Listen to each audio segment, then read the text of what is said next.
afternoon if you are watching from further east. So my name is Bernard Barani. I belong to the unit called Future Connectivity Systems in the European Commission, DG Connect, and this is the unit which is responsible for the past 5G public-private partnership and now the so-called 6G SNS, which will be our new initiative in the context of preparing or stimulating developments in Europe for 6G, future 6G systems. So first of all, many thanks for all of you who have accepted to present at this workshop, and also to the participants for your interest. I mean, it's interesting to see that, as Mikko said, we launched already 1 year ago a set of 10 projects, exploratory projects towards beyond 5G and 6G.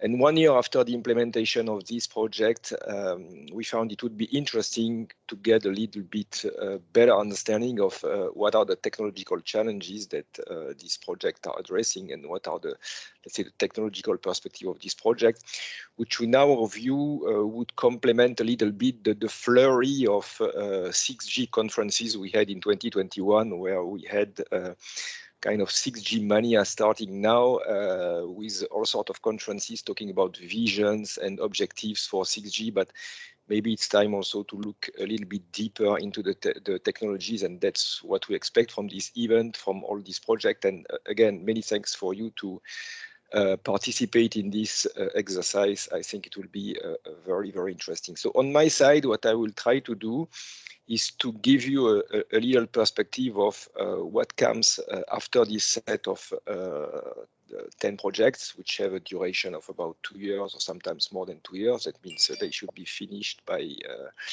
sometimes next year.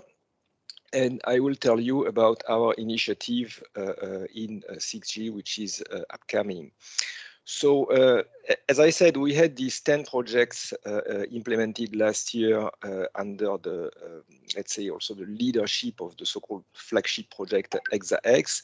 So one interesting outcome of this set of projects, in addition to all the technological work that you are doing in your project, is the common work which was carried out by many of these projects, leading towards a kind of definition of a European vision for the 6G network ecosystems that was published at the EU-CNC conference last year, June. And this vision, I will not extend on it, because I understand that there will be specific presentations on that, but it's we believe it's a powerful vision, which is towards connectivity of physical, digital, and human world, which is based on a massive digital representation of the surrounding world in such a way that the digital knowledge of the physical world can help us acting on the physical world itself, with also a huge utilization of intelligence, which is related to all this digital representation. So it's a very interesting notion. It's a kind of extended digital twin vision, which has also a lot of potential challenges to solve. And you can see on this set of URLs several places where you can find more information. But what comes next? As I said, you probably all know that we have been preparing for the so-called Smart Network and Services Joint Undertaking, which is our next public-private partnership to stimulate 6G developments in Europe, research and development in Europe. So this is coming up now, and we had the official launch of this initiative end of last year, and we have now been in a position to open the first work program, as you see at the bottom of this slide. Interesting enough, this initiative is supported by a number of, let's say, industrial or research associations, which go beyond the classical connectivity people or stakeholders with whom we are dealing with. And this reflects the kind of value chain approach that we want to take in this initiative. I will say a few words more on what we mean by that. Also important is that this initiative is supposed to be connected to the main policies that the European Commission is kind of promoting at this moment in time. And again, I will say a few more words on that. So as you can see from this left-hand side, we start from the 10 projects we have today. These 10 projects are a kind of bridging phase that will lead us into the Horizon Europe program, under which we have implemented this PPP Smart Network and Services. You can see the timeline here. The framework program or the research program of the Commission, typically they last, they have a duration of 7 years, which matches the, let's say, the budgetary cycle of the Commission. And you can see the kind of time plan, which seems to be reasonably well accepted by all the stakeholders, which includes 6G visions around 2023, which is kind of in line with the ITU time plan to produce a vision document around 2023 Q1. Then followed by 6G requirements and then 6G evaluation at the level of standardization bodies. And from the perspective of 3GPP, let's say that the study work on standard is expected to start around 2025, which, if my memory of releases numbering is correct, should correspond to release 20. I'm not too sure of that, but I believe that's release 20. And toward the end of the program, 6G trials and testbeds and products around 2030. So that's our timeline. And at the bottom of this slide, you can see that on our side, we will have the first call for proposals for the Smart Networks and Services initiatives of 240 million, which includes at the same time RNA actions, proof of concept and testing platforms, starting now early 2022. This call has been published and opened. I will say a few more words. So I will propose to concentrate on this call and to tell you a little bit more what we expect in the future in terms of future RNI from the European perspective. So a couple of key features of the Smart Networks and Services program, which is related to the first work program, but which is related to SNS in general over its whole duration. It's linked to policies, digital leadership, sovereignty, green, and these are important policies of the European Commission at this point in time. It takes a value chain approach. I mentioned that before, so it means that the work program has several aspects which are covering, of course, connectivity as the central theme, networks, communication networks and services as central theme, but it addresses also devices and cloud, including down to the microelectronics sector, because more and more we want to address a complete value chain.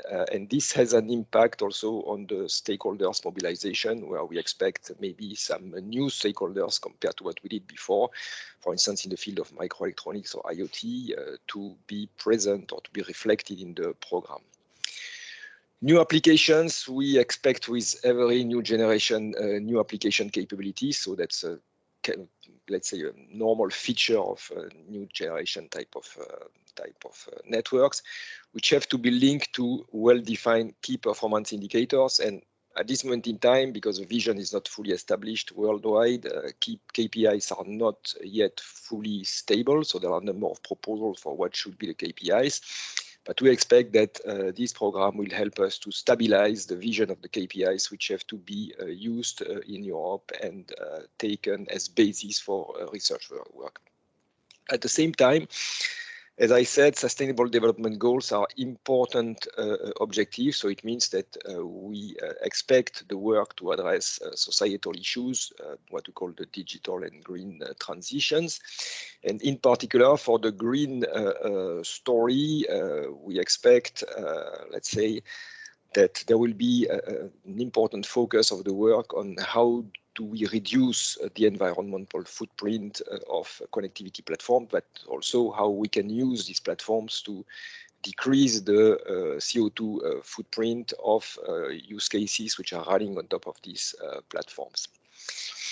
We will, from the onset, and this is a bit different from the 5G PPP, target experimental frameworks to validate core technologies. So this is something we did late in the 5G PPP process, but we believe it's important to start early in the cycle of research to have already experimental capabilities. And we expect this work to help us to solidify a kind of unified consensus framework kind of synthesizing a European approach in terms of vision, in terms of technologies, in terms of KPIs, KVIs. And I did not mention what are KVIs. It's a notion which has been proposed by the Hexax project, key value indicators, which is a kind of metrics for how do we measure the sustainable development goals type of objectives. So the work program we are putting forward, I will not go too much into the details because we don't have too much time, but it is composed of, let's say, 2 blocks. So on the left-hand side, you see a block which is called 5G evolutionary paths, which will consume about 40% of the 240 million euros budget. And when I say 240 million, so this corresponds to the budget cycle 21-22, so that means for 2 years. So it doesn't mean that we expect 2 years project. It means that it takes money from the first 2 years, but the projects which are proposed can be longer than 2 years, can be 3 years or more, if you depend how you want to propose your proposals. So this left-hand, let's say, block corresponds to what is short, medium-term 5G evolution. So that's the evolutionary path. And on the right-hand side, you see a number of activities that will be related to more 6G type of longer-term research, so-called revolutionary path, which has the highest part of the budget, which takes on board research and experimental infrastructures. And this will be supported by coordination and support actions. And I will say a few words about these. Now, important to note, the program has been designed in phases. So we have SNSJU phase 1. So phase 1 basically corresponds to this work program, which is open now. So there will be, and then there will be phase 2, which will be another cycle of 2 years, which will correspond to the next work program, which is not written for, which is we still have to design and define. And the phase 3 will correspond to the last period, 2 to 3 years, remaining part of the 7 years like overall cycle of time. What this complex diagram wants to say is that we are trying to apply a kind of model which is a little bit like the spiral model of the GENI initiative of NSF, for those of you who may remember this initiative of the NSF, which means that from each phase, we take the important research results and we try to escalate them at the level of proof of concepts. And the proof of concepts which are developed in one stream can then later fuel the experimental infrastructure that we want to develop over the program. So it means that for the experimental infrastructure, we try to have a kind of sustainable approach where from phase to phase, we build up the capabilities of these experimental infrastructures, which does not mean that projects which have been part of a previous phase will have a kind of privileged position to be in the next phase, because this will be open to competition. So it may be that previous research in parts, infrastructure part disappear and new appears. But the idea is really to have a sustainable path towards development of a full-fledged infrastructure, which at the end of the exercise can be a representative of as many of the 6G features that we may want to demonstrate and to make available to users to test their use case from the vertical industries, for instance. So, as said before, the program has four main streams. So stream A is the research related to 5G evolution. So there are a number of topics. I don't think we have time to go into all these topics, but what you can see is that it's kind of well distributed, and the approach behind all these topics is that there will be one project implemented per topic, and these 7 projects, which will reflect the 7 topics that you see now on the screen, will form a kind of integrated system perspective. So it's like a puzzle, and every, let's say, project is a brick of the puzzle, which hopefully gives us a complete system perspective of beyond 5G. And this has all the dimensions, radio, architectures, transport networks, which is the item 3, non-terrestrial networks, also network management through the aspect which is called real-time zero-touch service technologies.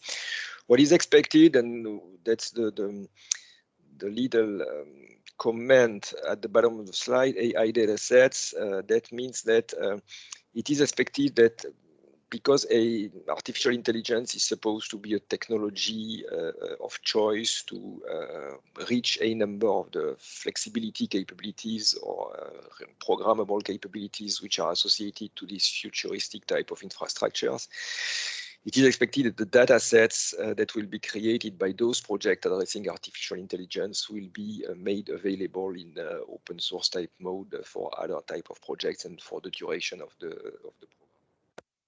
So the stream B is the research, long-term research for 6G. It is composed of 5 blocks. So here again, I don't think we can go into the definition of each and every block, each and every strand, as we call it in the work program. It's low TRL technologies, 2 to 4 TRLs are the expectations. And you see it has several blocks, architectures, wireless, specific communication technologies like optical, non-terrestrial networks, or dedicated type of, let's say, application focus, such as nano networks. And the strand 4 is related to security. What is important to grasp is that the model behind this research is based on a kind of highly heterogeneous environment where compute capabilities may be, let's say, implemented across several domains, because we believe that networks more and more, they will be implemented across several business or technological domains, be it in a communication service provider, in a vertical, in a hyperscaler, or whatever kind of environment you may think of.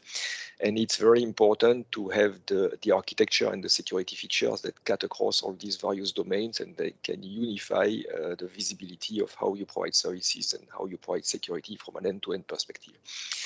This is complemented by the so-called holistic system project, for which there will be 1 project. For the other strands, there will be typically 4 or 5 projects with the budget that we have.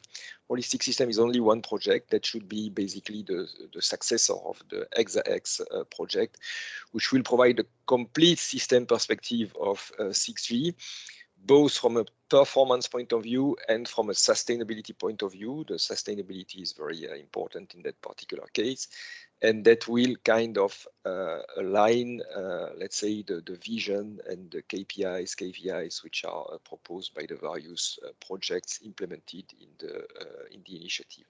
Of course, this requires strong interaction with the 6G Infrastructure Association, and in that respect, this project will be restricted to members of the 6G Infrastructure Association. So in stream C, it's again research type of projects. This is the part where we start building the experimental platforms based on existing results from previous initiatives, based on results from stream A and B research project. As said, it means to be reusable and evolvable over time. And of course, it means to be accessible and open, because this is the infrastructure that vertical use cases will use to test their use cases. And we mentioned also potentially important directionality and optimization. That means that we don't necessarily want to reinvent the wheel. So if there are already bits and pieces of infrastructure which are used in member states or from other initiatives, it can be reused.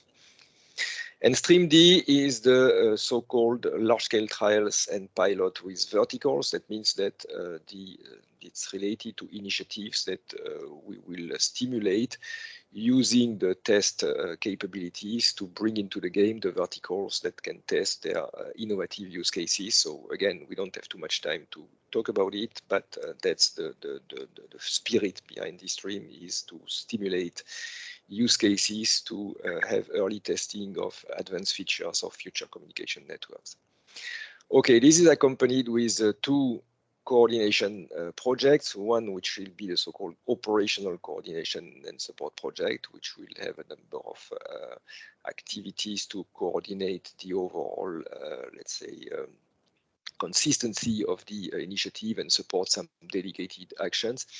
And another one which will be more related to international cooperation and help us to define the strategy for international cooperation and how we interact with other regions, taking into account that this 6G business has been started already in several other regions with very important programs as well, notably in the US, Japan, Korea, and China.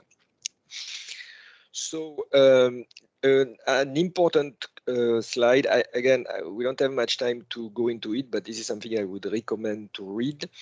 The so-called call conditions. If you go to the URL, which is on top of this page slide, you will find the work program as it is, as it has been, let's say, adopted mid-December last year. And if you read from page 41, the so-called Appendix 1, there are full details on the call conditions. And the call conditions apply notably to what are the budgets and the TRLs for the various topics that I just described. I didn't have much time to go into this. What are the restricted topics? There are 3 restricted topics which are restricted to members of the 6G Infrastructure Association. It's the so-called holistic project. That means the successor of Hexa-X that I mentioned, Stream C and Stream D. So these are projects for some reasons, for reasons of sustainability and continuity of the investments, need to be linked to the stable environment that we generate with the Infrastructure Association.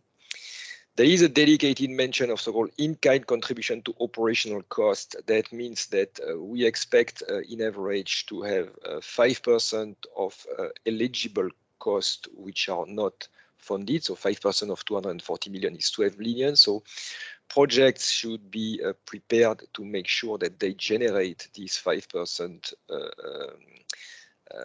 in-kind contribution to operational cost, and this is subject of a specific evaluation criterion under the impact section. SME, so our 20% average objective is there.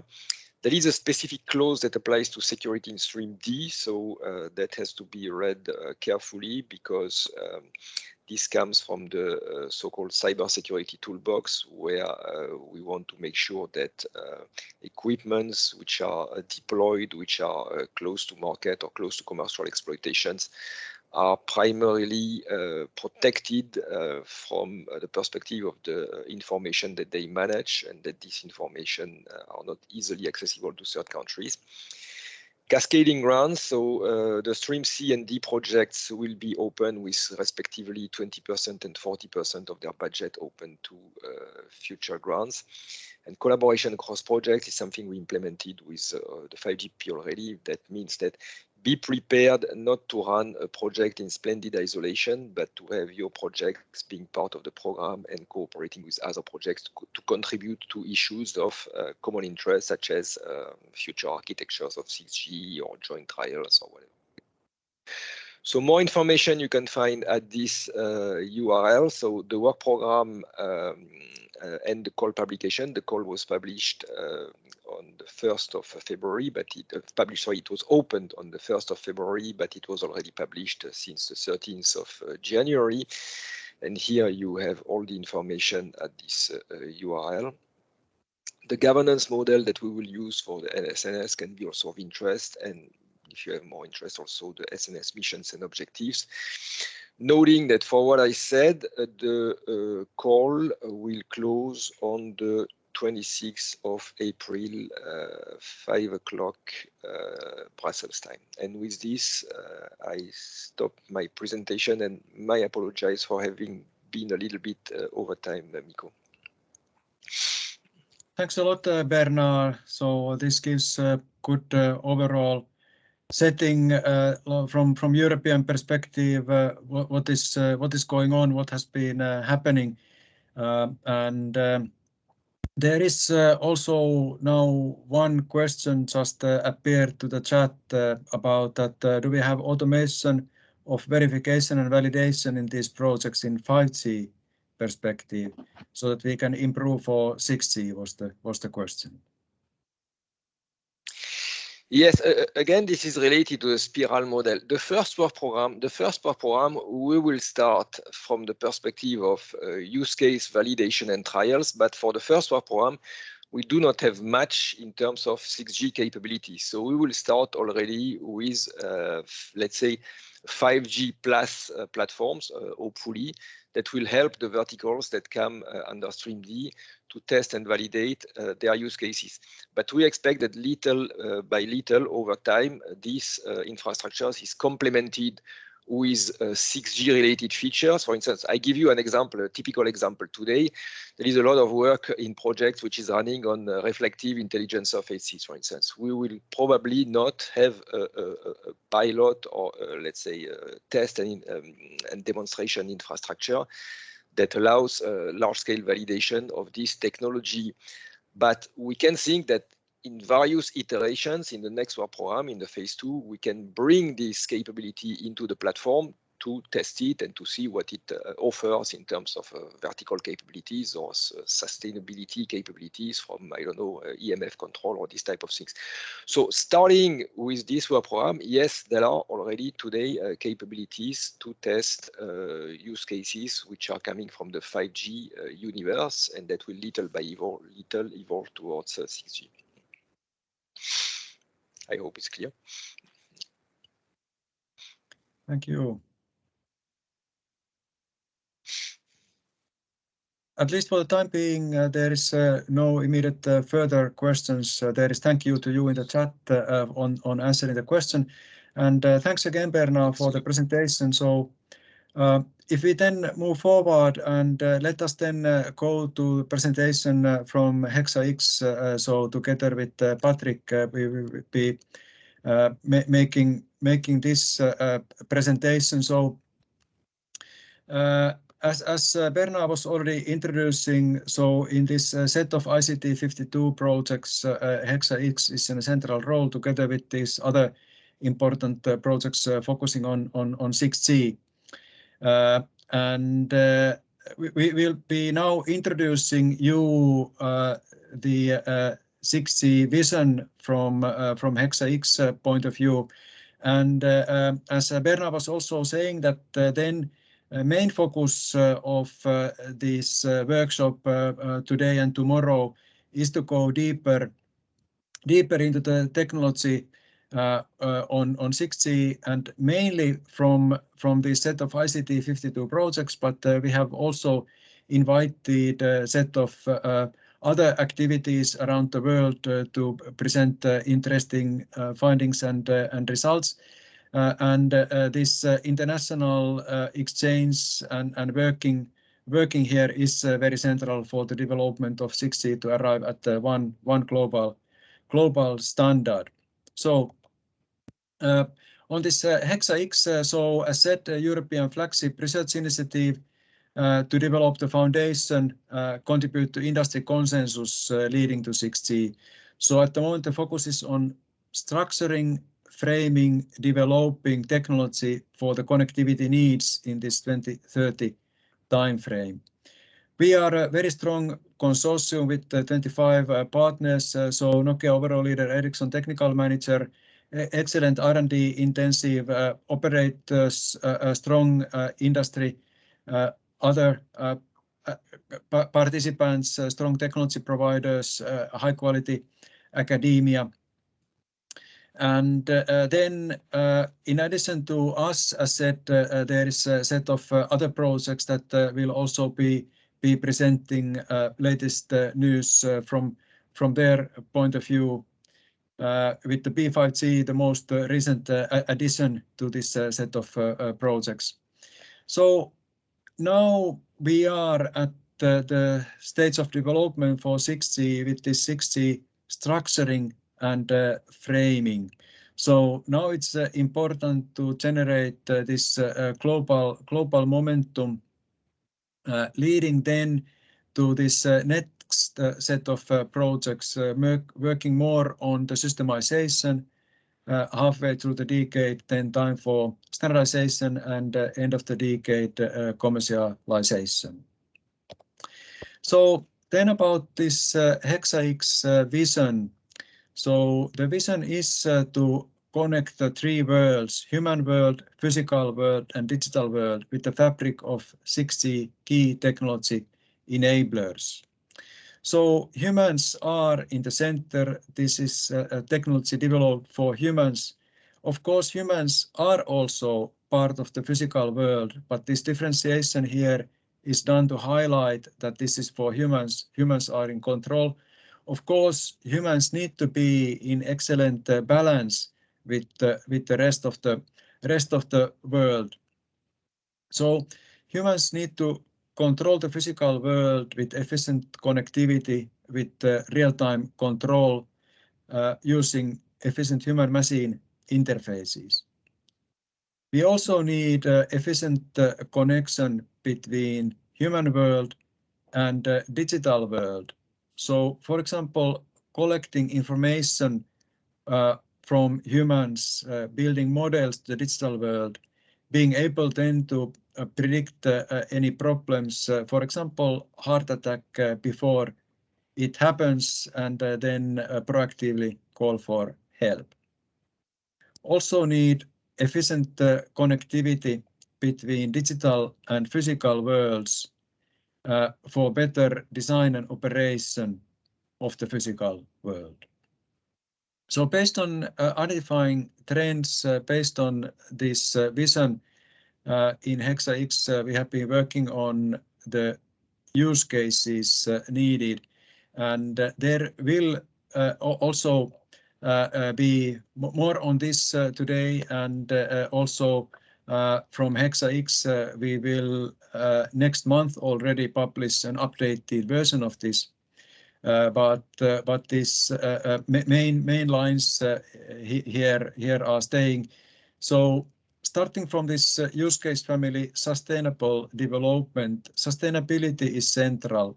So 6G needs to be sustainable, and we also need to see how to use 6G for sustainability, so make other sectors of society more sustainable. Moving to this use case family, massive twinning, so taking these digital twins to the next level by having models of entire cities, industrial complexes to better operate, plan, and also here have some preventive maintenance, so detect the problems before they happen. This efficiency and preventive maintenance also help with sustainability. Telepresence is about the human or set of humans being connected independent of location with other human or humans or machines, or be connected with something that does not exist in physical reality anywhere, so it's just in the digital world. And using here any necessary senses, doing this in the work context, cultural events, sports, games, so on. Use case family, robots to cobots, further augmenting humans, having a machine or set of machines, helping us, and also collecting information, and with that increasing the awareness and being able to proactively help. And the use case family, local trust zones, about use cases where this local connectivity in a trusted way is central, like local coverage for temporary use, and with that extending the coverage. So then we are moving forward in the presentation, and so Patrik, floor is yours. Thank you, Mikko.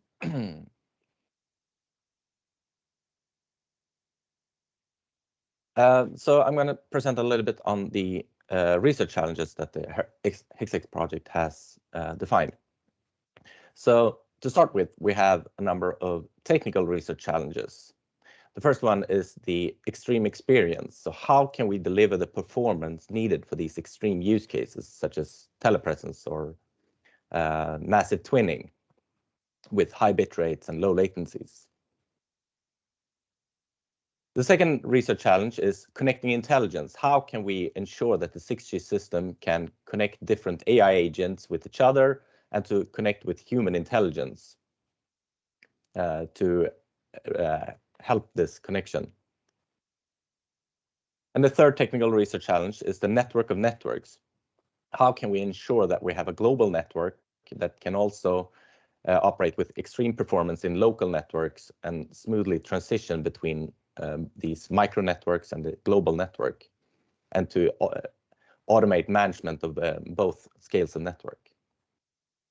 But on top of these technical research challenges, we also have defined a few social research challenges. For instance, trustworthiness. With more and more applications and services relying on mobile communication, the 6G system needs to be inherently trustworthy to do what it's supposed to do and to work when it's supposed to work. So you can trust it to do many critical things. Next, we have global service coverage. The digital divide is a challenge for our societies, and 6G can provide a good tool to bridge this divide, providing global service coverage, not just a few kilobits in rural areas, but to provide actual 6G services to everyone on the globe.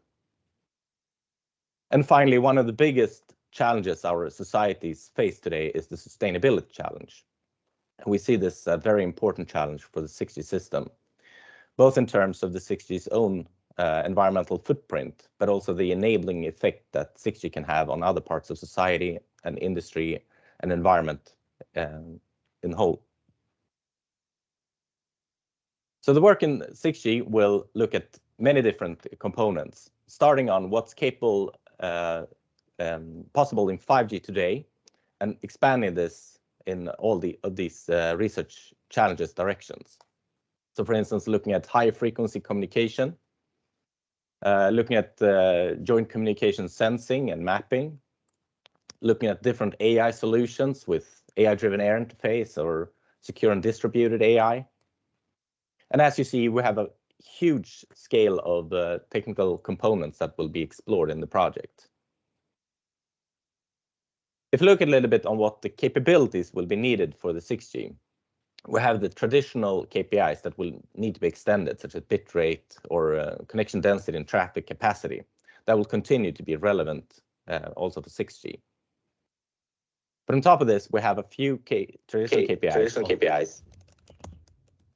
Yeah, there's some echo. That will need to be taken to more end-to-end scope. For instance, the network energy efficiency will look at the whole energy consumption, not just optimizing few parts of the system. And for dependability, it's perhaps more important to guarantee bounded latency instead of going to extremely low air interface latencies. Furthermore, we see that 6G will bring new capabilities well beyond communication. For instance, sensing or integrated compute and AI or embedded zero energy devices. And each of these will, of course, help fulfill the traditional KPIs, but will also bring new KPIs which are domain specific to the specific capability. For instance, sensing resolution or computing round trip time. And finally, we have this concept called key value indicator or KVI areas, which tries to capture and quantify these more social research challenges. So how to measure the sustainability impact or the trustworthiness or the inclusion, and see how these can be measured towards the more traditional KPIs. So in conclusion, 6G will be much broader than just a radio access technology. It will be a flexible platform providing connectivity, data, compute, intelligence, and sensing. And as you see here, we have many new results from the Hexa-X project, which you can find on the project website. And you can also check out this IEEE Access paper we published late last year. So thank you all for your attention. Are there any questions?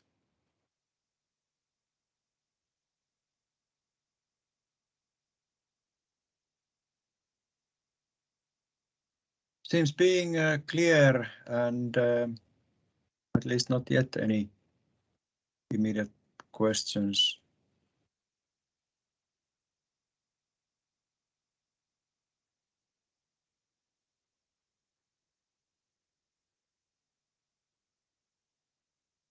So then let's move forward with the agenda. So thanks, Patrik, for sharing this with me. And next one on the agenda would then be that we are telling about this European 6G white paper with Professor Carlos Bernardos from UC3M, who was the other main editor of the document with many others from the European projects and community. So let me start sharing these slides then and start presenting. So I said this is the European vision for the 6G network ecosystem, and it was made first half last year. At that time, the Infrastructure Association was called 5G-IA, so that is the reference here for the slide, so 5G Infrastructure Association. And here you can also see the link to the website of the current continuation of the organization, which now has changed its names to 6G Industry Association. So I said there was a quite large community of people involved in creating this white paper available via the mentioned website here. And it's our pleasure then to tell you this story of the white paper in more detail. So starting from this societal policy and business drivers for 6G. So of course society here is in center, and the global aspect is central here. And the requirements that quite many 6G initiatives, projects, activities use are these United Nations defined Sustainable Development Goals, further underlying the need of this sustainability. Also, the drivers need to be human-centric, benefit the whole society. And as we have noticed in several challenges with 5G, they need to be trusted by the public. And here is something that we need to also improve from the past. About the policy context, technology sovereignty is central, and always developed technology is reflecting the values of those creating them. And of course, from European perspective, then the European values are central. New technologies have the possibility to introduce new business models, and of course they are done to massively improve the economies. As main goals of 6G, so connected intelligence enabling this convergence of digital, physical, personal domains. Programmability is central, and determinism, so what we get in the end needs to be deterministic. And sensing is this new possibility of a new feature enabled by 6G. So with the same hardware that you use for communication without any additional system, with that same hardware you also get sensing information. Sustainability highlighted, trustworthiness highlighted already, for example, by Patrik. And of course, also the new generation needs to be affordable and scalable, helping also then with this inclusiveness. Already told you about this vision of these three worlds that needs to be supported. And then already Patrik was presenting more on this key performance indicator. So starting point is to look what there is for 5G, where do we need to go from this. But as Patrik already was showing, Also, there is many additional dimensions that need to be paid attention, and like new types of relevant measures to pay attention to, including these key value indicators highlighted by Hexa-X.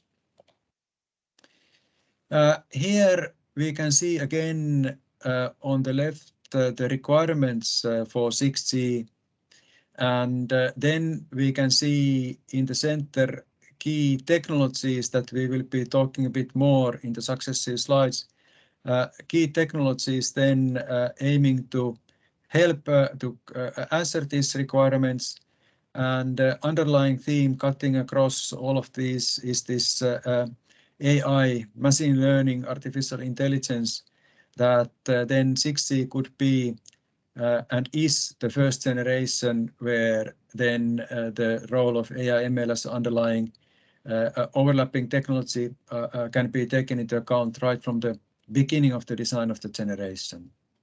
And obviously this needs to be tied to the key performance indicators to measure how well can we address what we are needing. So starting a bit on this radio technologies and the technologies for 6G. So here, through all these different cellular generations, increasing capacity has been central, and this because the increase in the demand for wireless traffic is increasing. So this is a direction that we need to pay attention to for 6G as well. But then there is plenty of other important dimensions and need to pay attention to efficient spectrum utilization, looking at the possibilities provided by higher frequencies, optical, wireless. Look at the trend of increasing amount of antennas. When having new approaches, need to reevaluate the right approaches with waveform and so on with coding modulation. And look, already this sensing was highlighted. Then for this non-terrestrial networks, need to pay attention to possibilities of having a single access network.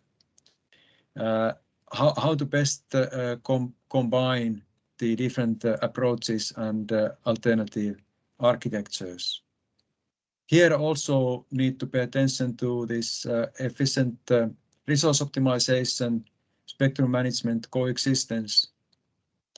And on this special purpose networks, subnetworks, so here look at the need for this very local networks, how can they also operate in a standalone fashion, and then how does one integrate them in the best possible way to the rest of the network. So then, Carlos, would you continue from here? Yeah, thanks. Can you hear me well? It's a bit low volume. Okay, better now? Now it's better, yes. Okay, thanks Mikko for the introduction. So continuing with the key 6G technologies that we have in the white paper, we also have the system network architecture and control. So basically we know that the 6G technology, the research on that will have to pave the way for more efficient, sustainable, smart and trustworthy distributed computation. We have that the high integration that we will have between computing and networking algorithms will call for a more integrated communication and computation design that we need to do in 6G. Then also considering the high complexity that we foresee in 6G services, that will require a more significant role of the AI ML mechanisms that will be needed for in order to achieve a really truly cost-efficient operation of the network. And this will include or enable, for example, the implementation of predictive orchestration that will be able to consider or to decide where to place functions, for example, considering the load, the geographical demand, and other dynamic aspects that will make the need for these AI/ML mechanisms fully integrated into the architecture.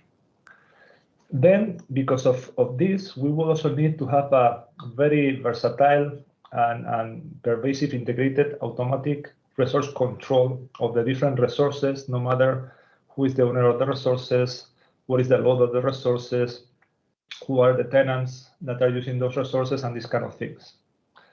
And this will also call for truly autonomic distributed mechanisms that are requiring all the infrastructure components and the service components in order to also maintain such resource control.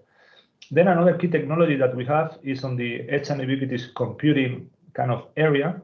We all know that edge computing has been very relevant in 5G, and edge computing has been driven by different factors like massive IoT, Industry 4.0, and whatever new evolution we have after that, smart cities, etc. And well, the main goal of edge computing has been basically to reduce delays, improve the responsiveness of the mechanisms of the techniques, and reduce the volume of data flows from what the data is created between the user devices and IoT devices and the centralized cloud computing resources where they have been typically being processed and the application has been run.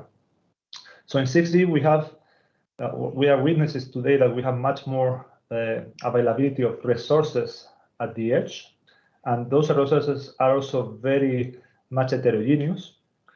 And we are not only considering the use of the cloud devices or resources, we have now the edge, the far edge, the near edge, and even the user devices that are considered and are kind of merged into what we can call this integrated single computing continuum. And this, together with the adoption of microservice-based architecture, will call for this distributed service-based architecture that we foresee in 6G.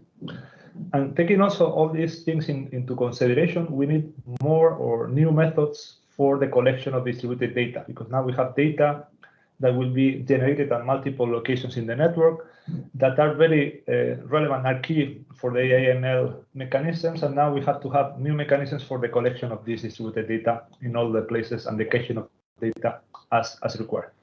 Next slide, please.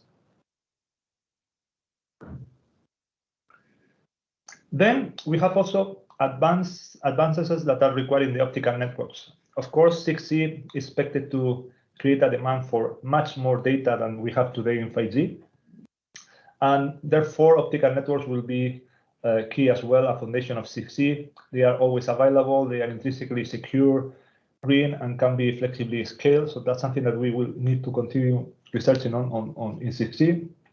In order to do that, or things that we will need to consider, for example, push to the limit the space and frequency to approach the limit of Shannon, then try to work on new optical wavelength bands and space division multiplexing. We will have to develop new architectures with packet optical switching, and there will be also, as we will see later, the integration of the electronics and the optical and the switching and the digital part in a way that we can exploit better the optical network's capabilities. Then in terms of security, of course, security is key, as always has been. But 6G, due to the higher heterogeneity that we expect with 6G in terms of devices, resources, interconnection of different domains, different administrative entities, and the use of different virtualization techniques or technologies, we have virtual machines, we have containers, we have microservices, we have a lot of things heterogeneous. The threat surface that will open is higher in 6G, and therefore we need to evolve cybersecurity as well as the 6G system is doing. Then we will have to consider new approaches for security in 6G. There are some listed there in the slide and more details in the white paper. We have virtualization. We need to use virtualization, for example, to deploy some security mechanisms as a service on the different slices. We need to have a holistic or define holistic approaches for the whole life cycle of the services and the resources to consider security intrinsically there, and then other things that we need to consider. But the key point here is that the security is key, and due to the higher complexity of 6G, we'll have to work on new security mechanisms. Next slide, please. Then, due also to the heterogeneity and the high or the new promises of 6G, we have an opportunity, or we have that the different components are key for the development of 6G, and therefore we need to evolve or to advance on different areas on the electronic devices. So we have on the one hand the challenges on the radio part, and we have seen with Mikko and Patrik this already, that with 6G we'll have higher frequencies, we have different things that we need to consider and that will put a challenge on the development of the electronics required to sustain 6G devices. Then, as we have already seen before, we have the challenges on the optical domain. We'll have to integrate CMOS processing. We have new on-chip components and other challenges to consider. And the point that I wanted to highlight the most here is that we need to bridge the gap between, on the one hand, the high efficiency that we want to have, of course, and the high flexibility that we need to have in order to meet also the 6G expected behavior in terms of flexibility and dynamicity. And there is a trade-off there, and it's a very hard problem to tackle, and that will be key also in 6G. And of course, due to also the challenges of security, we'll have to have new mechanisms or new hardware devices for security. Then, as a short summary of this, we have seen in all the technologies, or in most of them, that the AI/ML mechanisms will be key for the optimization of the physical and higher layers, so for the resources and the services, and that we need to have a higher integration of AI/ML in all the continuum of the network. We have also we are basically witnessing that this evolution in the RAN architecture toward disaggregated microservice-based RAN architecture, combined with this AI/ML, will open new opportunities, and that, like Open RAN, for example, that will allow for RAN functions and services to be flexibly selected, deployed, and optimized for specific use cases. So again, going into this high flexibility in this distributed continuum of resources across the whole network. And something that we haven't highlighted much so far is also the exploitation or the appearance, the introduction of quantum-based mechanisms, quantum computing, quantum networking, that we also foresee may play a key role in 6G as a future trend. Next slide, please. Then, as a kind of introduction of how the 6G architecture may evolve from what we have in 5G, basically we have two main dimensions of evolution, on the infrastructure side and on the mobile system architecture side. So on the infrastructure side, we're going, as we have hinted somehow in the previous slides, we're going to a heterogeneous, multi-domain, dynamic infrastructure where we can effectively on demand provision resources to be used by the different tenants. We need to have an increase or improve resource control, and of course automated, and that will require developments in the area of novel resource control plane schemes, integration of distributed secure computation. Again, security is very important. We need to, in order to be able to share this distributed infrastructure among many potential users, we need to have autonomic and distributed conflict resolution mechanisms. We need to have, of course, distributed resource scheduling, and distributed AI will be key in order to enable the smart orchestration that we foresee will be required in 6G networks. Then on the mobile system architecture, we also need to evolve. We are witnessing, again, also the evolution from what we have today into a more service-based chain architecture, where we have different functions that are dynamically interconnected following this service-based architecture, microservice-based architecture. So we expect that to continue. And at the end of the day, the mobile system will look like a lot like a computer program executed in the programmable infrastructure. Like in the US, the infrastructure, the operating system is controlling the resources and allocating the resources dynamically and intelligently to provide what the system requires. So we will have this mobile system architecture as a computer program running on our operating system. Next slide, please. So then, as a summary and comparing to 5G, so we have seen that 5G increased both the performance and flexibility on the services. And then we see that 6G is basically aiming at the integration of different resources from networking to computing and sensing. We have that in 5G, the new radio introduced new radio models, URLC, MMTC, EMBB. And then in 6G, we are basically extending the scope beyond the RAN and the core network to also consider data centers and the end user devices. So we have that in 6G, we have full end-to-end network resource awareness. So we need to control the whole end-to-end resource chain to be able to meet the KPIs of 6G. We are adopting this service-based architecture, extending again over the whole network across all the planes and including the terminals.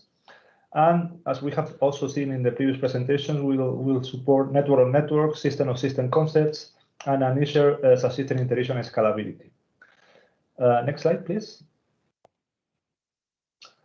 And then just as a final slide from my side, an architecture of 6G architecture, an analysis of the 6G architecture. Basically, we have that flexibility and functionality that we need. Of course, in 6G should not add to the overall complexity. Of course, there is a trade-off, there is a challenge there. 6G systems will require softwareization, full cloud-native architecture, and evolve this service-based architecture and software and hardware disaggregation. We have another key principle is AI everywhere. We need AI everywhere to improve the network performance, and we will probably need to deliver AI as a service, as a federated network composed of different domains, different stakeholders. The capabilities that were previously only possible outside of the network will have to be integrated into the 6G system and allow this use of AI everywhere in the network. And last point, trustworthiness is central, security is central, and the 6G architecture should enable the coverage of remote places as well. And with that, I pass the ball to you again. The floor is yours, Mikko. Thanks. Thanks, Carlos. So then moving to the conclusions. So 6G will play a key role for societies of the future, and central here is global standards. So one global standard in the long run is good for all. And AI ML mechanisms have been highlighted here as a central thing to take into account from the very beginning as underlying technology. And this timeline we have already been talking in couple of earlier presentations. So as recommendations, 6G networks will grow in complexity, although that should not be visible to the end users in complexity, vice versa. But anyway, as new technologies come and usage is expected and the demand for usage just to grow, so then also need to look at new regulations and ethic principles. Additional spectrum, also one central element needed to address the demand for these technologies and services. And these changes always enable opportunities for new players. So here attention needs to be paid, for example, into regulation. And new professional skills are definitely needed, and related to that, then from European perspective, we need to then take care that we have this world-class competence resource pool in the needed areas. So as an executive summary, 6G will bring near instant unrestricted wireless connectivity, strongly based on AI, and it will include connected management control functions. Programmability at all levels is central. New opportunities provided with this sensing. Reduction of energy footprint also more widely looking at all the sustainability-related requirements, tying this to the United Nations Sustainable Development Goals is central. And already earlier several times highlighted this trustworthiness. So 6G will be one of the basic foundations of human societies of the future and reshape the way enterprises, societies operate. And in order then to best address the needs as well as make people understand the opportunities and the consequences, meanings of this, so end user engagement will be key for the adoption. So development of this Europe-based 6G infrastructures and solutions is one of the keys to secure European sovereignty in critical technologies and systems. Further continue with this summary. So at Europe, we need to ensure leadership in these strategic areas and find alternative ways of establishing secure and trusted access to these technologies. Public and private investment together will be key for these 6G technologies. Global standard, one global standard highlighted, ethical principles, possibility for new players, sovereignty, and need for world-class competence pool again highlighted. So this was the presentation on this 6G white paper, and then looking at the chat, so we have here two new questions, and first one is that does 6G cover only mobile or also fixed networks? So certainly looking at the overall connectivity needs and the connectivity infrastructure, so both this mobile and fixed need to be developed together and taking like this overall approach into account, and the related work needs to be part of the 6G development. Not here going to this definition that how then to define the border, but overall for the development that this connection is central. And then there is other question on how do we see the role of the device in 6G, considering 5G being infrastructure-centric and 6G named human-centric? Does this mean in technical sense that 6G may be more device-centric, means of more intelligence, AI, and decision-making in the device? The role that is considered granted for the device also impacts the infrastructure. So yes, human-centric needs to be the starting point, and the technologies and use cases shown here, they show many aspects of the need for new capabilities and new approaches with the devices, but it's maybe too early to say that whether like 6G as such is device-centric. Important is at least to keep it human-centric. I don't know then if my colleagues would like to add something to my answer to this these two first questions.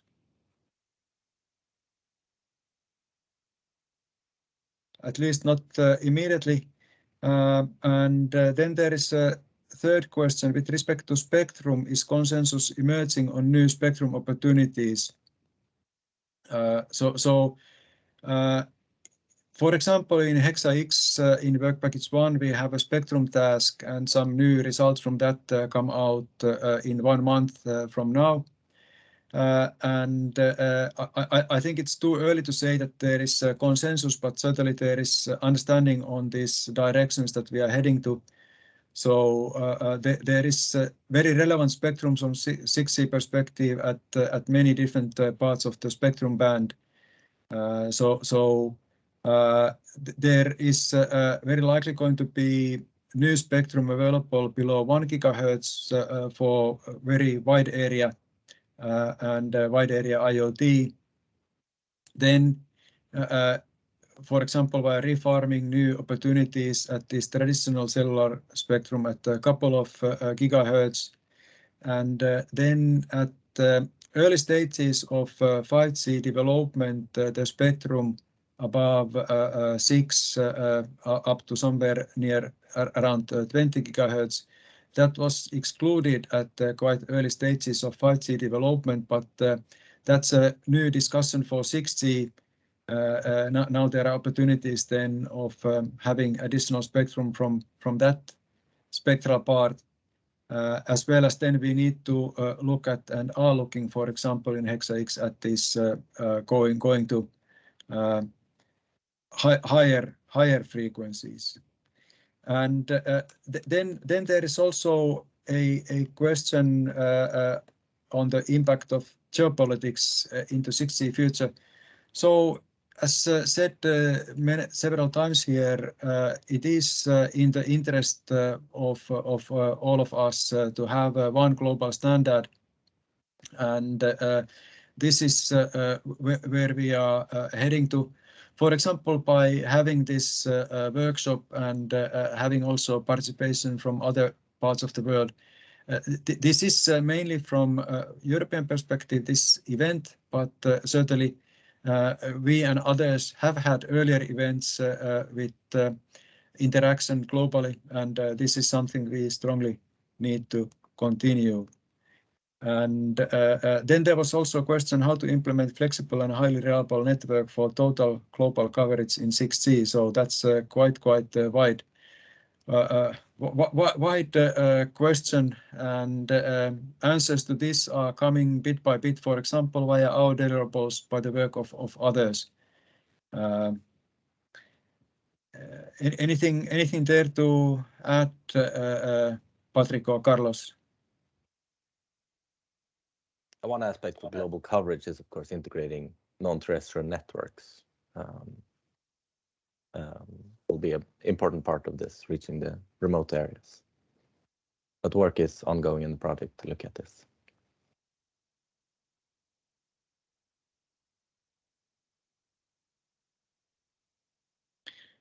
Okay.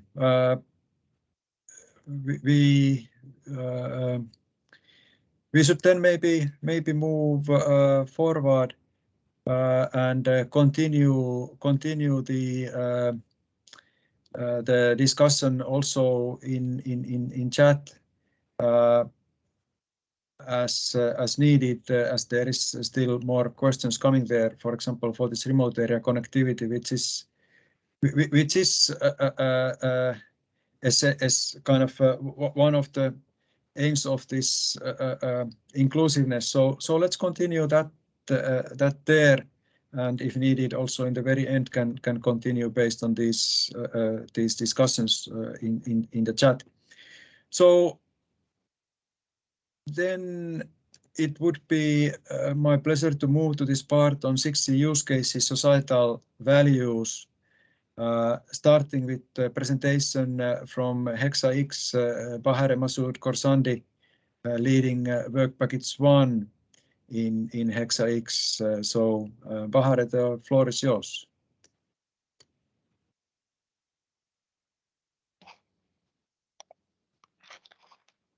Thank you, Mikko. Put it in presentation. Can you confirm that you can see my screen? Can see the slide in presentation mode and can see you and can hear you well. Okay, perfect. Thank you so much. So good morning, everyone. Thanks for having me here. I'm Bahare from Nokia Bell Labs, and I'm work package 1, Hexax work package 1 lead. And today I would like to talk about our work in work package 1. So I would start with the common visions for the 6G that we introduce in this project and enhance to the course of this project. Then I will move on to some services and use cases that we introduced, as well as relative KVIs and KPIs. Then I would move on to our spectrum studies and talk about our target to the sustainability goals. And last but not least, I would talk about some security enablers. You can find all the information and more details about these topics in our first and second deliverable, which is publicly available on the Hexax website. So let's move on to the common vision. So basically, the main target of the Hexa-X project is to basically design a human-centric and human-in-control networks. And to do so, we needed to basically analyze the societal, economic, regulatory, and also technology trends. So to naming a few, going to the detail of it, for example, for the societal trends. So in 2015, there are like 17 SDG goals introduced by the United Nations for a better and more sustainable world. And there was like a unique visions for all the major stakeholders in the academy and also in industry that the next generation of the mobile network should have like more involve and also accelerate basically these goals for a more sustainable world. Other than that, since every aspect of our lives becomes more and more digitalized, so the fact to have trustworthiness in all aspects, so we have security and privacy and availability, is completely unavoidable, and that's because it's one of human-centric values. Moving on to the economic trends. So wireless technology is basically for a really long time regarded as one of the important engines for the basically driving the global economies. And with every generation of the mobile networks, there are new basically new business models comes, there are new use cases, and 6G will also follow these trends.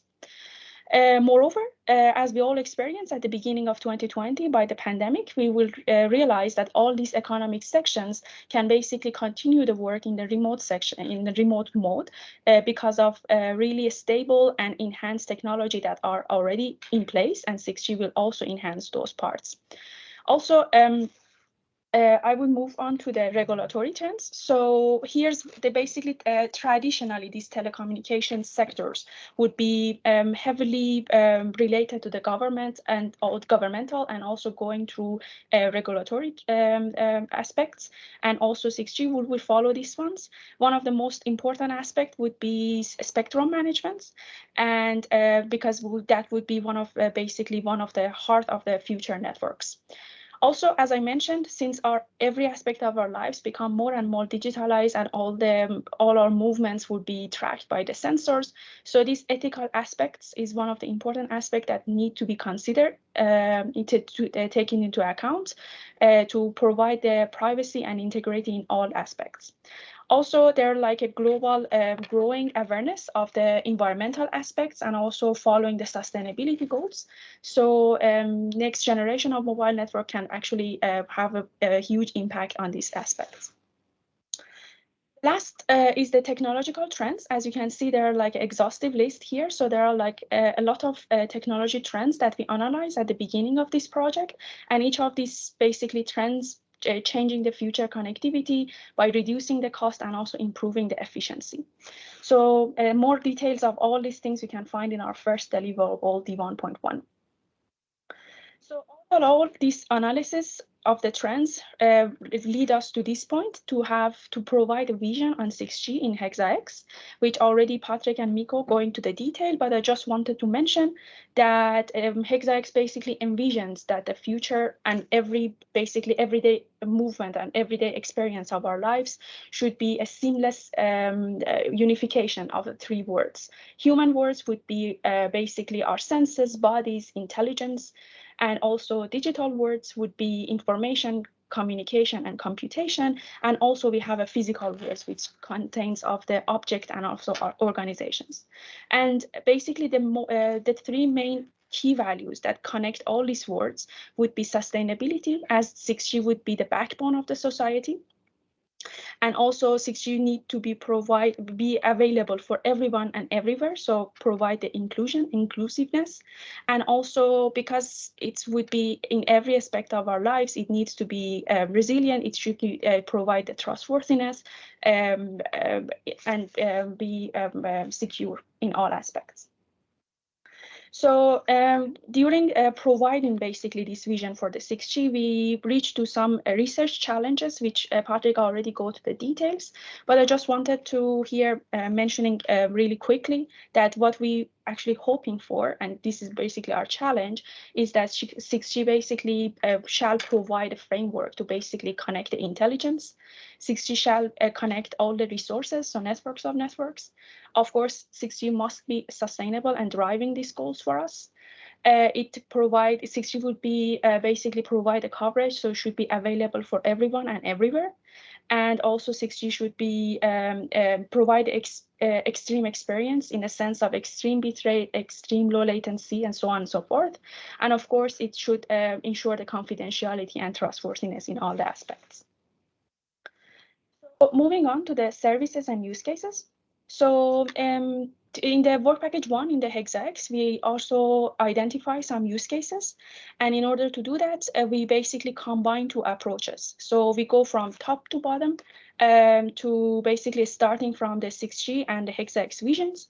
And also we have bottom up approach, which basically collecting views from basically partners and ecosystems to provide basically identify the use cases for 6G.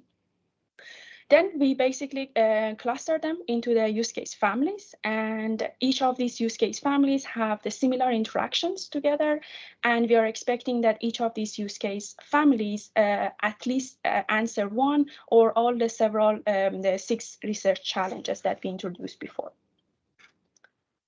During the basically providing these use cases and use case families, there are like some ideas emerging that we couldn't categorize them as a use case, but they are really basically adding values to the 6G, and we categorize them as a services that these use cases or the future use cases during the course of the project will need them.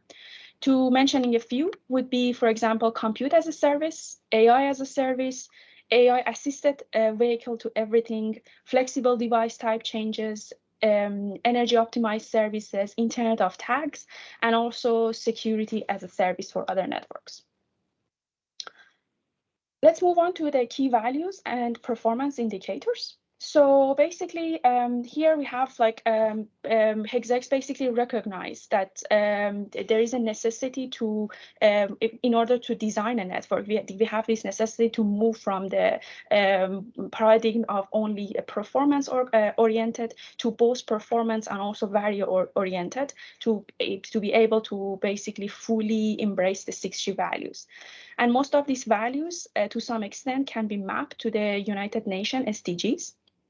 And also these KVIs or values are really important for this project, that our goal is that to understand them, to develop them, and try to basically adopt them to the network design toward the 6G.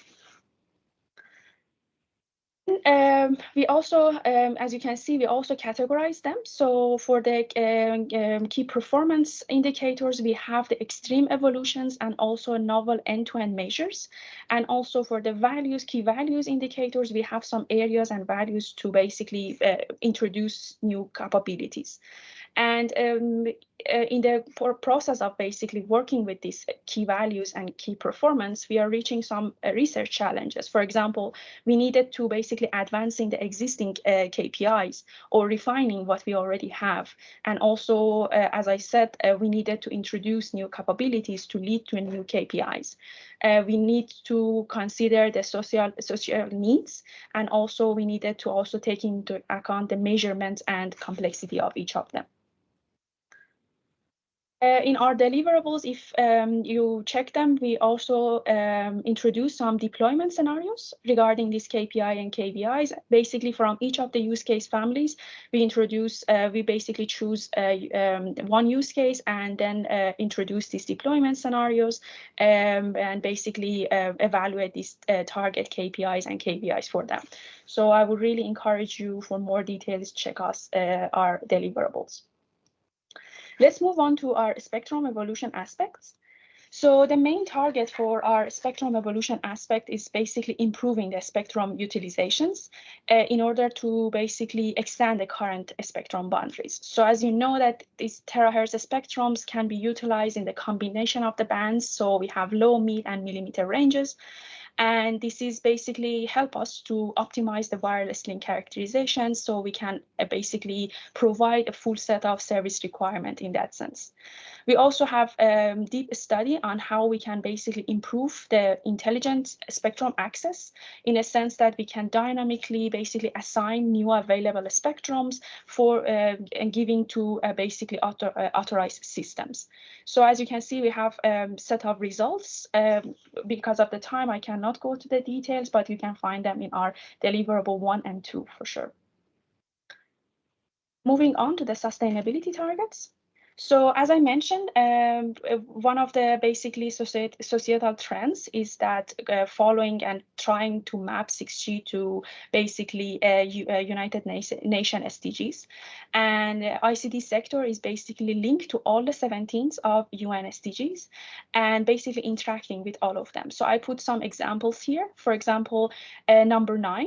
Industry, innovation, and infrastructure. So basically 6G will basically provide the access for the information for billions of the people, and that's the goal.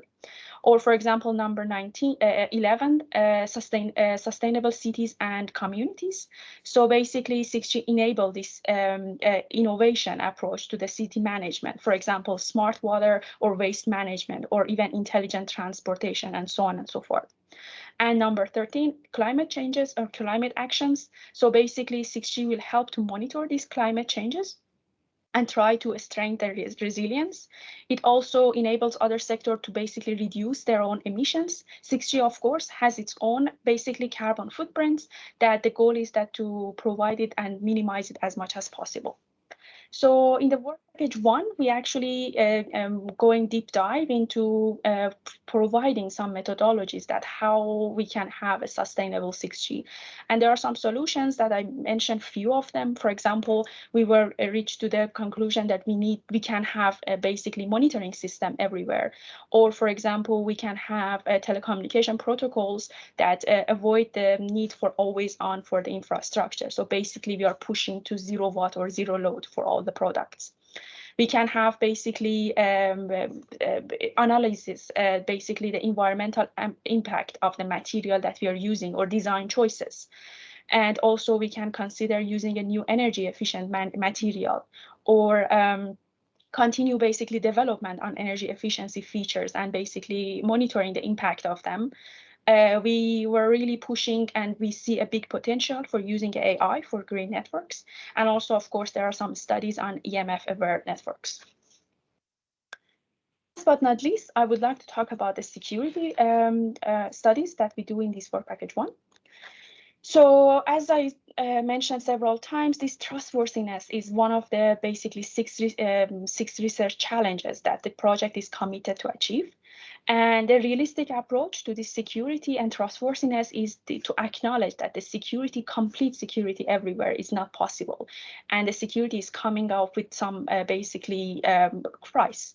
And in order to make it available, we need to basically prioritize them and then reaching to some balance. In order to do that, we introduced this KVI, level of trust, LOT, that in the course of this project, we needed to basically study them and understand it, because this is the KVIs to basically assess the trustworthiness of the basically particular network services. Also, we come up to basically 3 directions that how we can basically define the security architecture for the next generation. So either we just directly cooperate with basically different domain experts, hear them and see what their basically security problem and try to solve them. Or, for example, we can incorporate with basically security consideration in all the network architecture. And also we can also identify the elements that require for this management of the security goals. I would like to actually spend 1 minute for our next step, the upcoming deliverable 1.3. So the title would be the target and requirement for 6G initial end-to-end architecture.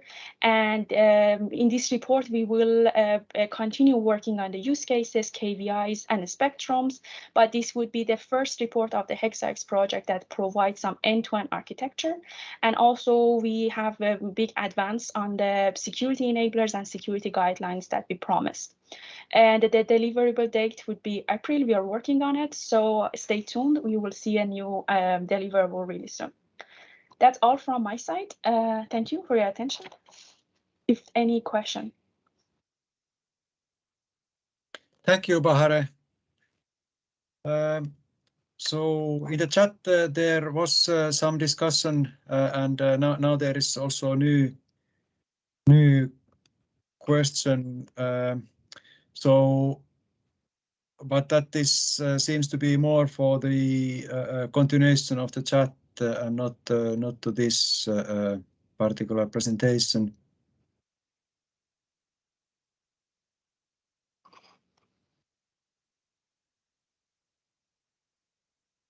I can monitor the chat, and if there is any question toward me, I can answer offline in the chat. Great, but seems that the presentation was already answering the immediate questions by itself. So thanks again, Bahare, and then we would move forward to REINDEER project. So Juan Francisco, please, floor is yours. Yeah, thank you very much. I'm going to present my screen.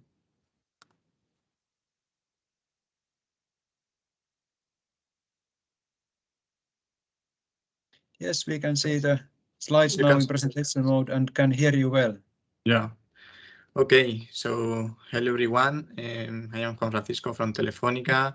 As a work package leader, I'm going to present today an overview of the novel use cases that have been identified within REINDEER project, and also the technical requirements emerging from those applications.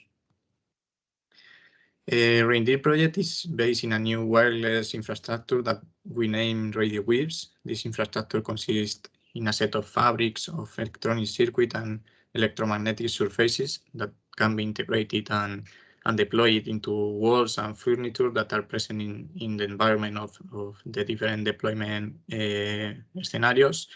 And this infrastructure collectively work as a distributed MIMO system, providing improved capabilities to the network in terms of better positioning precision, wireless power transfer, or hyperdiversity and high reliability, for example. So all these advantages that we obtain from this architecture have been considered in order to identify the list of novel use cases which emerge for our project. Here in this slide, you can see the list of the 13 novel use cases that have been defined in the project.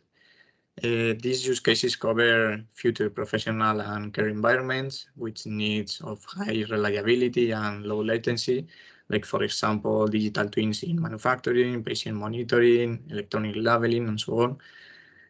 But we also cover personal and entertainment environments, for example, augmented reality for sport events or smart home automation. So we are identifying use cases that could be deployed in a wide variety of scenarios. So considering the time that we have for the presentation, it's not possible to make a detailed explanation of each of the use cases, but I will provide an overview about the main groups and classification that we identified in the first deliverable of this project.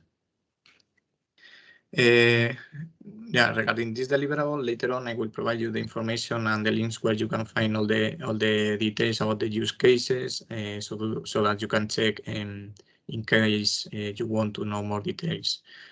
Regarding the classification that we have done, in order to make it more visual, we create this figure where you can find the use cases classified by their main functionalities. We identified 3 main groups or families. The first one are the use cases related with monitoring and real-time applications. The second group is the location-based information applications, which makes use of the high positioning capabilities of the system. And finally, we have the use cases related with the AR and VR applications. And here you can see that some of the use cases share functionality with 2 or even 3 of the groups. For this reason, there are some intersection between groups, so that we can classify those one which fits in more than one group.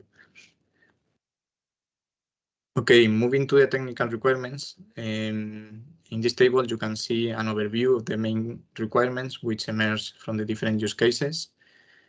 In the requirements, we see very stringent values in different KPIs, like up to tens of centimeters for positioning accuracy, very low latencies, up to 1 millisecond, hundreds of devices per square meter, and high traffic density per square meter also. So regarding the frequency bands, we are focused on the operation below 6 GHz or even 10 GHz, which are the frequencies that better fit for ultra-robust operation, providing also enough capacity. So we will consider licensed and unlicensed bands so that it could be reduced the investment that is necessary to implement this technology. The problem with unlicensed band is the possible interferences that may affect the system. So for this reason, we will evaluate new algorithms to mitigate it and ensure the robustness of the system and meet the requirements. As you can see, these requirements vary a lot from some use cases to the others. So for this reason, we created a classification of those use cases with similarities in terms of challenge. But I would talk about this classification in a couple of slides.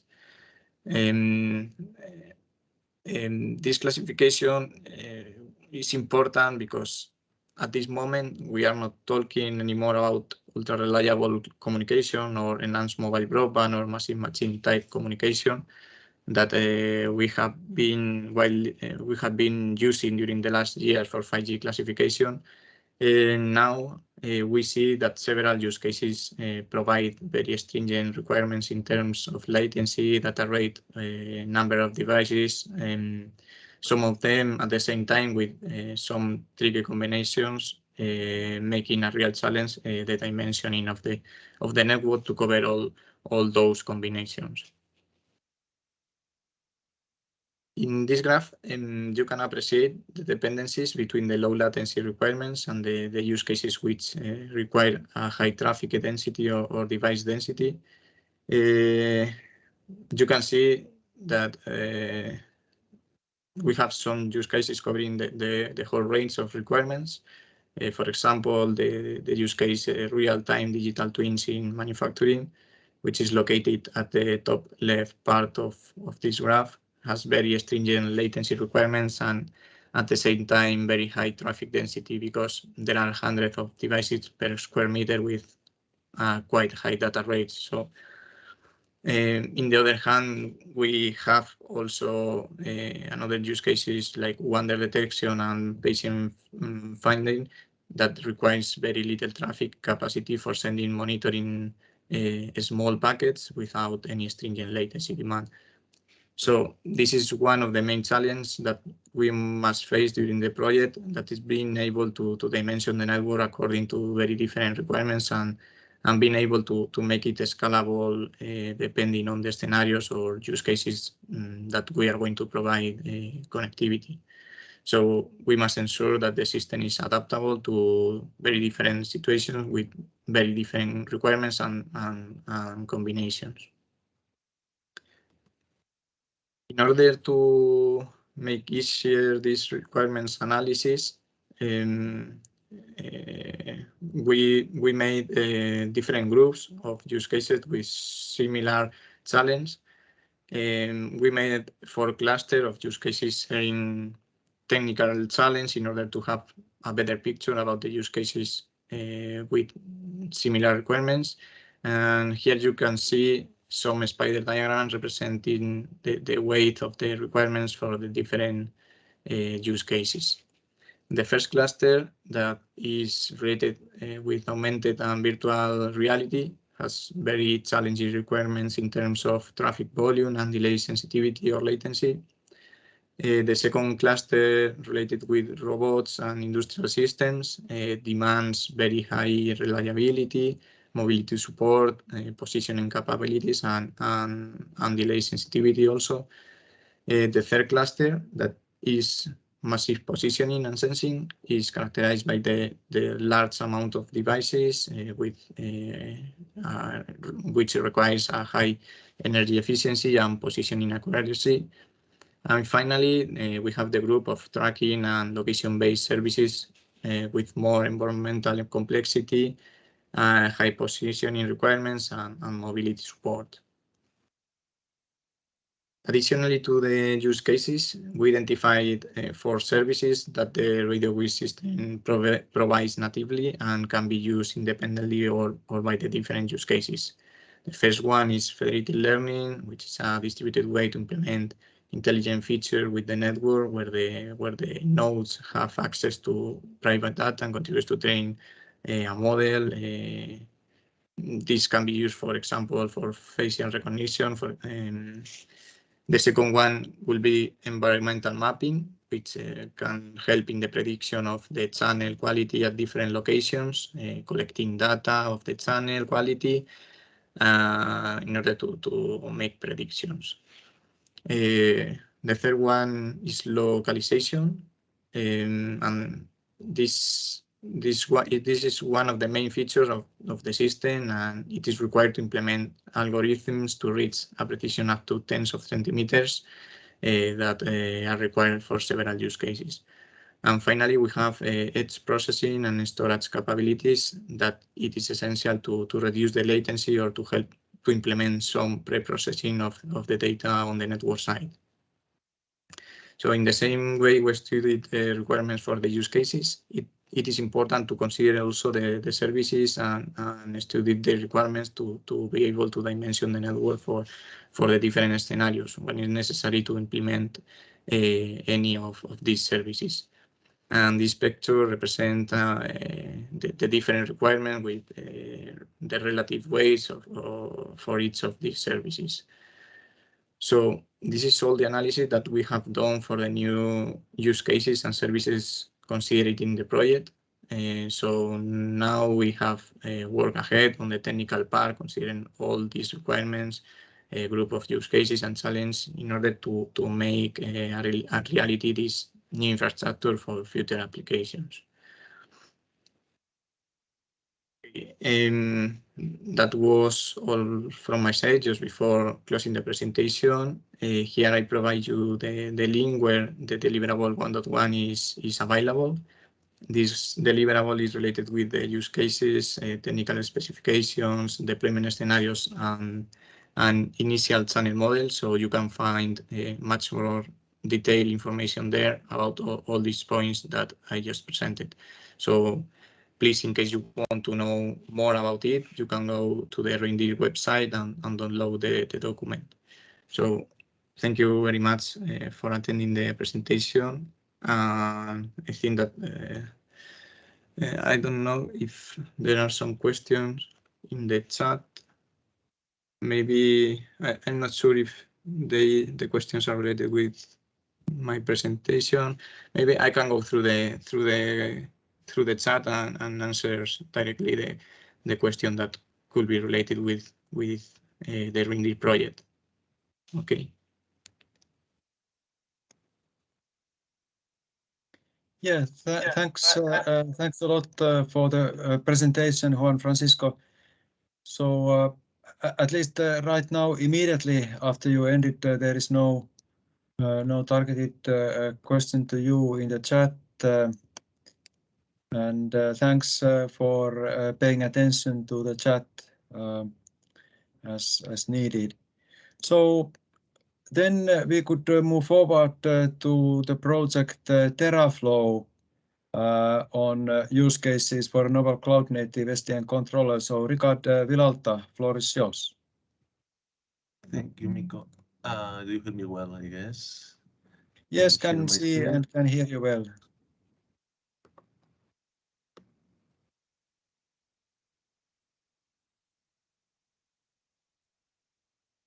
Okay. Are you seeing the full screen mode? I think that this is now like the presenter mode. Okay, So sorry for that. Slightly smaller. It looks like I didn't do it well. I will simply share my screen. full screen mode.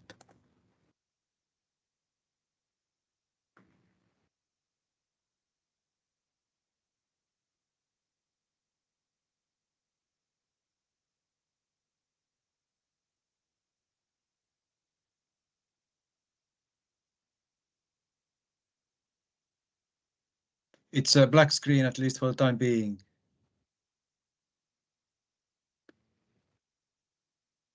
I'm having trouble with my computer. It has been completely locked. Do you hear me well? No. Yes, can hear you well and can see you, but then with the slides there is some challenge. So we can actually, or at least I can see your cursor. Now there was now I can see more. So okay. There was a problem with the slides. Now you should see it properly. Now can see the PowerPoint and now can see it in the full screen mode. So I think all is now set. So please. Thank you. Sorry for that. My computer has just completely locked, and I didn't know what to do. Okay, perfect. Thank you, Mikko, for the introduction. I'm Ricard Vilalta. I'm a senior researcher at CTC, and I'm the project leader of TerraFlow. And today I wanted to present you some of the use cases that we are investigating, we are researching for a novel cloud-native SDN controller for beyond 5G networks. So we will be focusing only on a small part of the network. So you will see that we are not going to solve the end-to-end, as we are not an holistic project. We wanted to do one thing well, and we wanted to focus on SDN for beyond 5G and upcoming 6G networks, and we wanted to do it well. In this sense, we had a very strong motivation. We saw that the open transport solutions that were currently being deployed, but there are a lot of volumes, but they require integration with the existing and future SDN controllers. So on one hand, we have the open transport solutions that we are seeing. So we're seeing a lot of disaggregated networks, but this requires a lot of integration. And we see also in the industry a lot of fragmentation. We have seen that there are many SDN initiatives, there are many SDOs, a lot of different fragmented initiative. So we see that it's hard to select a standard. It's hard to see which will be the one that will be incorporated into production. So we see that there are these competing standards. We call this a standard war, and they address the same areas and use cases. So this what this motivates this motivates the market adoption. It provides this slow market adoption because of this uncertainty in the industry. This leads to higher cost because it is slow and costly to integrate API development, and it provides a lot of high operational overhead. So OPEX increases. This was the motivation for TerraFlow in the SDN community, and this was the applicability scenario that we decided. So we didn't want to go end-to-end, but to focus on transport. And in this transport, we wanted to provide autonomicity and network compute integration. We also wanted to provide AI-based cybersecurity, and also to provide trusted multi-tenancy.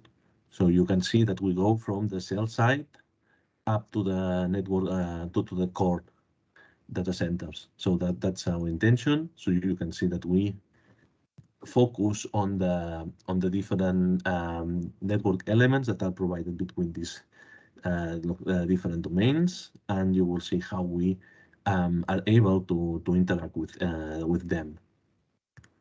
But first, our main objective, this was to provide this high performance SDN framework.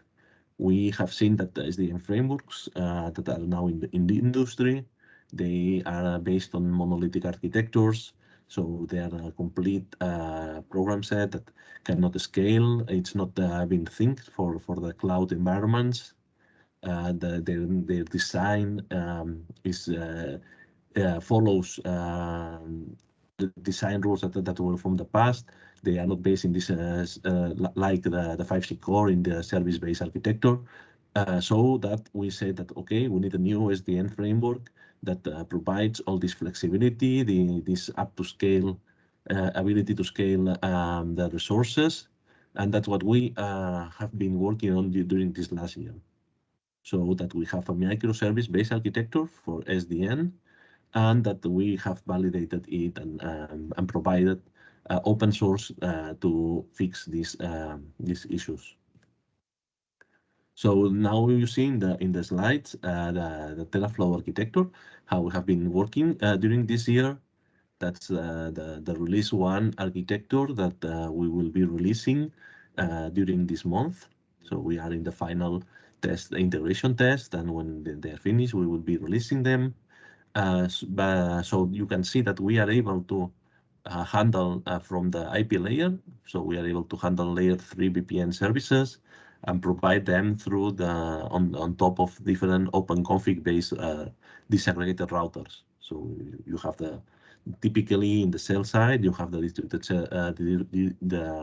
distributed router, which is disaggregated. So it comes typically with a white box, and then a NOS, a network operating system. This NOS can be controlled by OpenConfig, for example, using our interface. So we are able to provide the necessary network dynamicity for layer 3 VPNs. You know that at the cell side, you typically need to interconnect different cell sites with core data centers using these layer 3 VPN services, and that's what we are able to provide.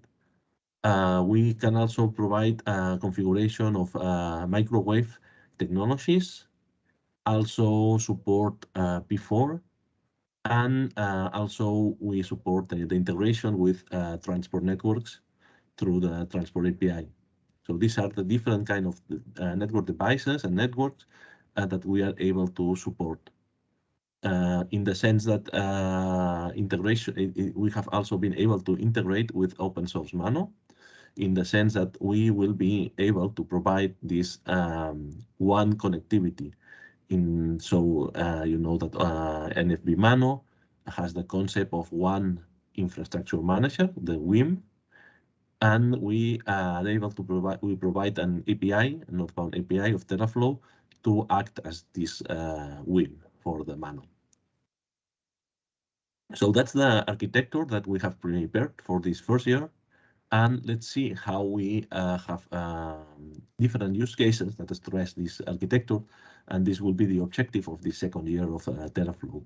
Now that we have a first Teraflow release, we want to see how it behaves and to integrate it into different use cases that will be presented within this second year. So the first one is focusing on these autonomous networks beyond 5G. So we want to provide transport to these autonomous networks, and we want to provide functionalities that addresses these network programmability needs of transport network elements. So we have developed agents for the north and southbound interface of Teraflow, so that we are able to handle the multiple devices and to offer the different services to the upper layers.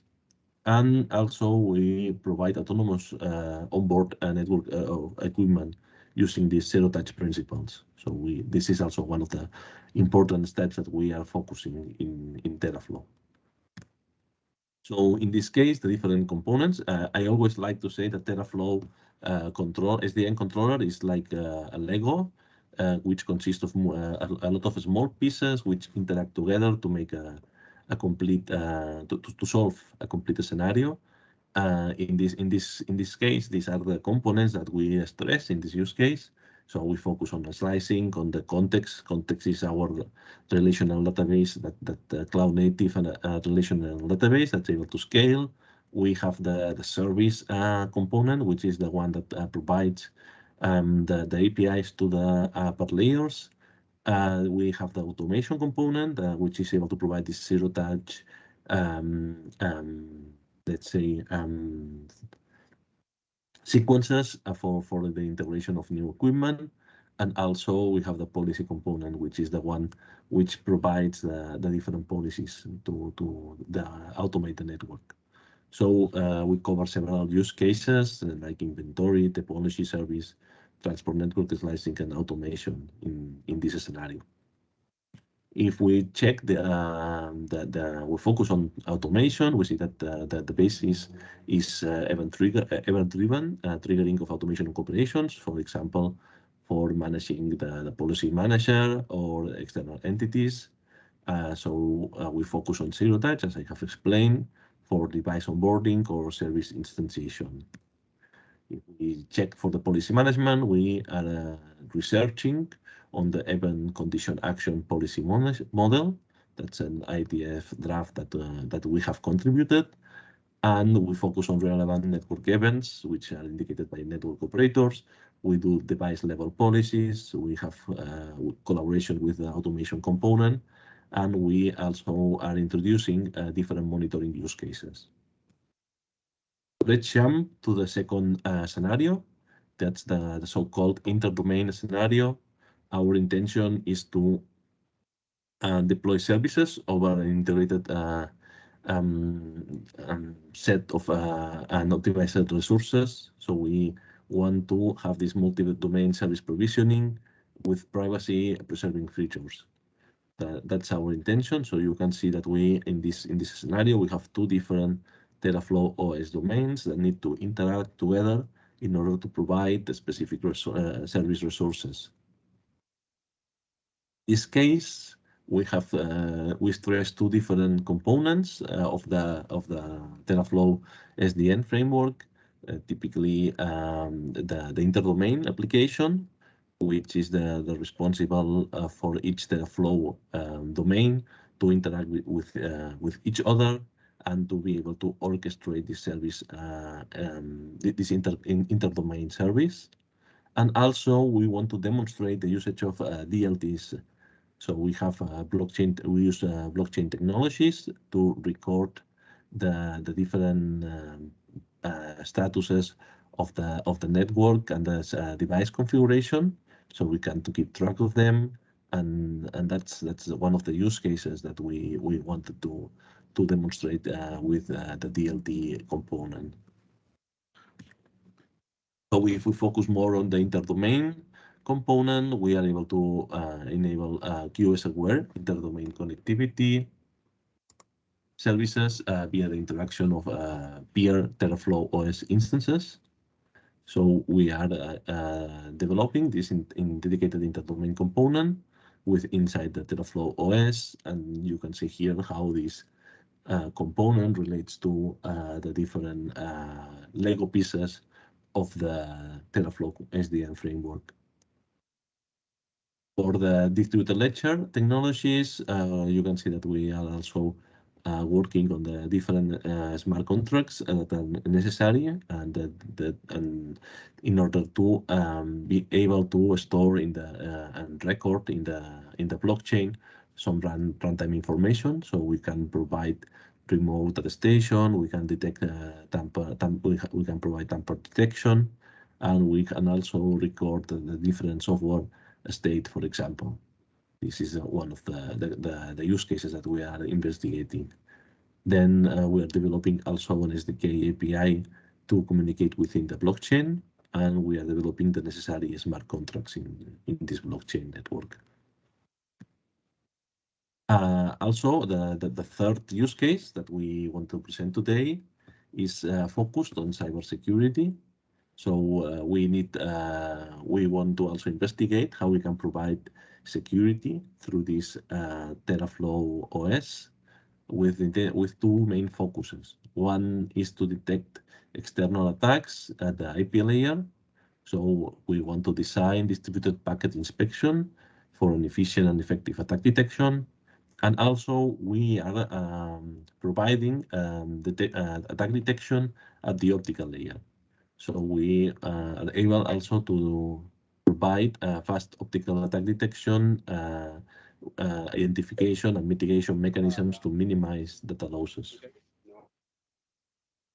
Maybe you can mute whoever's talking. Okay, you can see here the different components that we are stressing.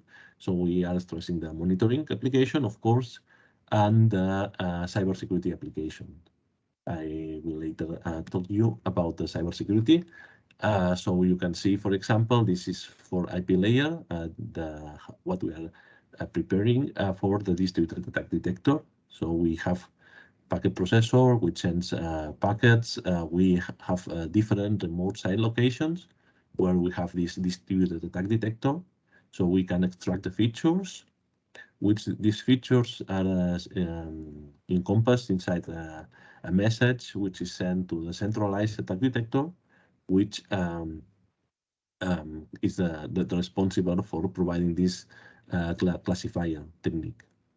This allows then to detect the attack and then to apply once we have classified the different features, we can apply an attack mitigation techniques in order to minimize the attack. So this distributed way of working is being demonstrated, and we think that during the second year, and we think it will provide a lot of value because it allows also this scalability that we with Teraflow we want to provide to the networks. So we are able to distribute the attack detection. So we have this distributed AI through the network, and we don't need to have a centralized version of it. So this is one thing, and the other thing slide they have is for the optical cybersecurity, which in this case the attack detection is done on the cloud. So we are able to infer the attack by having multiple replicas of our attack inference system. So as I explained, the Teraflow OS is based on microservices. So the good thing is that we can scale our resources depending on the load, through the computational load that it's needed at any time. So if we need to provide this optical cybersecurity and we have many optical connections that need to be monitored, we can scale up our attack inference by providing multiple replicas. And then we are able to scale up to the resources necessary for that. Also, with this attack inference, we have the attack mitigator, which computes and performs the different attack mitigation techniques that might be needed, such as blocking an LSP, for example, or rerouting one of them. We have demonstrated a Teraflow OS in several events. So this first year has been quite successful, and we are focusing now in preparing all the events that we will be attending for this year, next year. We have contributed at many standards. We are participating in different ETSI groups. We have also contributed to telecom infrastructure project with several requirement documents.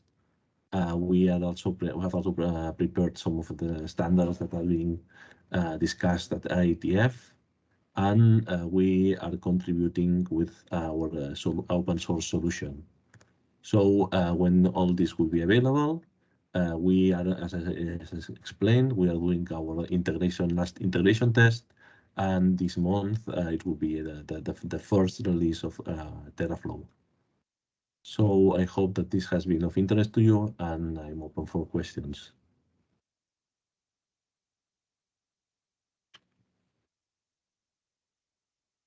Thank you, Ricard and Teraflow. And we have one question in the chat. What type of machine learning is used to detect attacks, and what training data do you have?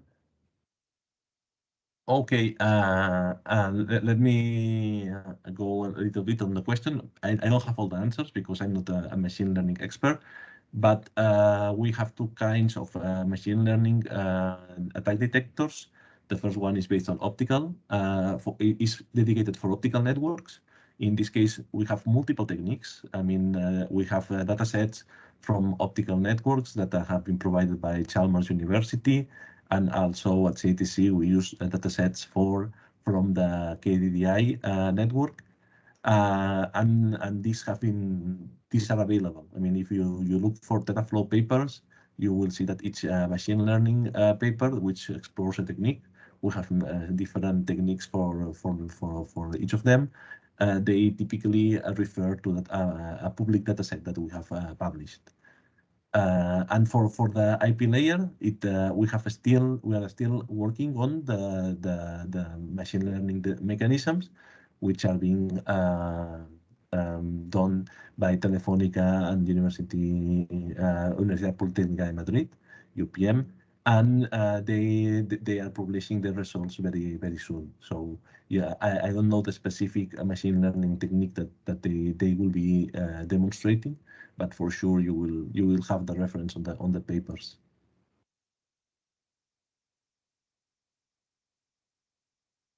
Thank you.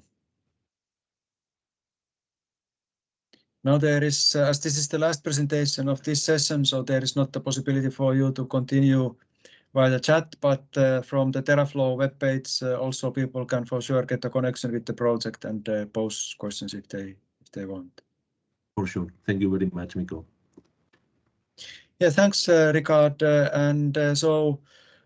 Yes, has been a great start for our ICT 52 workshop. So as you know, we have then today starting at 2 o'clock Central European time, second session, and then tomorrow morning at the same time and afternoon at the same time as today afternoon to continue with the agenda.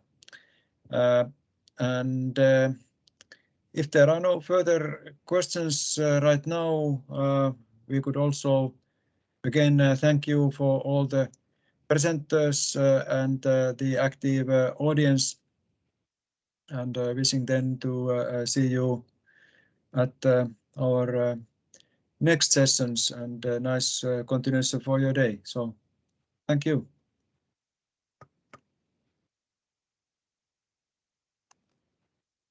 Thanks. Thank you. Bye-bye. Thank you. To you too. Bye.